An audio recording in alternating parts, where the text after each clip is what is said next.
মানবিক BSF zero লাইনে শেষ দেখা বাবা মেয়ের। দেশ ভাগ হওয়ার পর দীর্ঘদিন সীমান্তে তেমন কড়াকড়ি থাকতো না। নদিয়া জেলার বাসিন্দা ইসরাফিল হাসানা তার মেয়েকে বিয়ে দিয়েছিলেন ওপার বাংলার এক যুবকের সঙ্গে, কিন্তু বছর 20 আগে সীমান্তে কাঁটা তার দেওয়ার পরে সেই যাতায়াত বন্ধ হয়ে যায়। সেই থেকেই বাবা মেয়ের আর দেখা হয়নি। দীর্ঘদিন অসুস্থ থাকার পর দুপুরে মৃত্যু হয় বছর 90-এর ইসরাফিল হাসানার। শেষবারের মতো দেখতে বাবার মৃতদেহ বাংলাদেশ সীমান্তে জিরো লাইনে নিয়ে যাওয়া হলো। শেষবারের মতন বাবাকে দেখতে পেয়ে কান্নায় ভেঙে পড়ে পরিবার।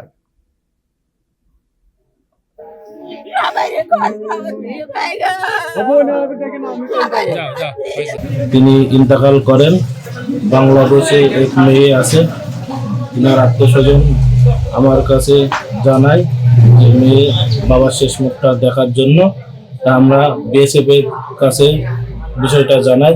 বিএসএফ বাংলাদেশ বর্ডার গার্ডের সাথে আলোচনার সাপেক্ষে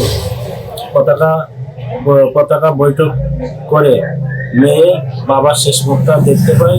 বিএসএফ সম্পূর্ণরূপে সহযোগিতা করে। এতে আমাদের গ্রামবাসী খুব খুশি।